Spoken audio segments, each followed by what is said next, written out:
प्रथम अवस्था में हटा लिया तो हटा लिया, नहीं दूसरी अवस्था में बहुत ही भयानक स्थिति हो जाएगी।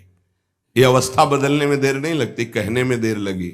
जय श्री राधे दोस्तों, मैं हूं आशीष पांचा, लेकर के आया हूं एक छोटी सी वीडियो। महाराज जी ने क्या बताया? महाराज जी ने ये बताया कि अगर आप भगवान पर आश्रित हैं तो आप पर ये काम, क्रोध, लोभ, मोह, मद, मत्सर ये कुछ भी नहीं प्रभाव डाल सकते। अगर आप भगवान के आश्रित नहीं हैं तो ये सब चीजें आप पर बहुत बड़ा प्रभाव डाल सकती है। देखिए महाराज जी ने क्या कहा। भगवान का आश्रय लेकर भक्ति करने वाला उपासक बहुत जल्दी विजय प्राप्त कर पाता है इन विकारों पर, अन्यथा मार के गिरा देते। बहुत बड़े विजयी योद्धा हैं काम, क्रोध, लोभ, मोह, मद, मत्सर।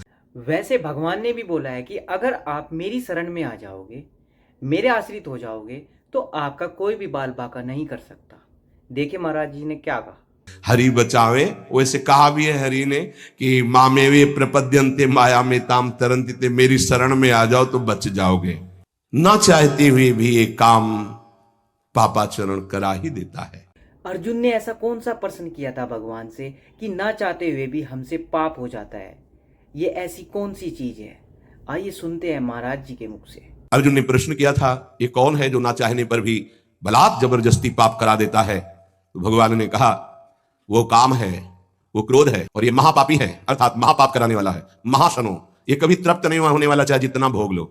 महाराज जी ने यह भी बताया कि काम के अंतर्गत कौन कौन से सुख आते हैं जिनको हम पाने के लिए उत्सुक रहते हैं, उनको पाने के लिए चाह करते हैं। आइए सुनते हैं महाराज जी के मुख से। तो बोलिए जानकारी होने पर भी प्रयोग क्यों नहीं हो पाता? वस्तु, व्यक्ति, क्रिया, स्थान, इससे जो हम सुख चाहते हैं उसे काम कहते हैं। महाराज जी ने बताया कि ये जो काम होता है ये हमसे पाप कैसे कराता है, किस तरह के पाप कराता है।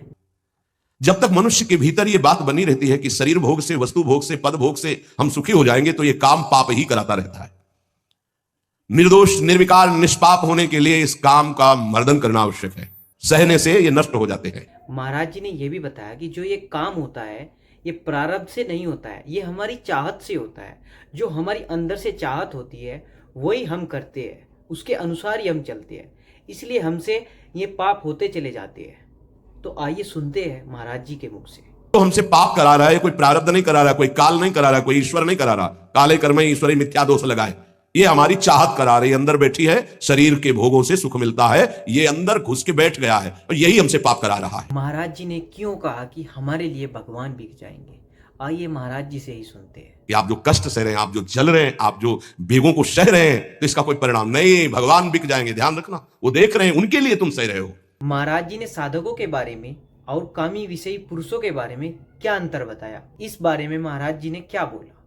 समस्त विषयों का आक्रमण साधकों के हृदय में, तो क्या जाने विषयी पुरुष, जो मनाया सो खा लिया, जो मनाया देख लिया, जो मनाया भोग लिया, जो मनाया सूंघ लिया। चलो एक साइड में आके देखो, तब तुम्हें पता चलेगा। अगर किसी उपासक के अंदर अहंकार है तो भगवान उसके अहंकार को अहंकार रहित करके उसको किसी भी तरह से उसका नाश नहीं होने देते। आइए सुनते हैं महाराज जी ने इस बारे में क्या कहा।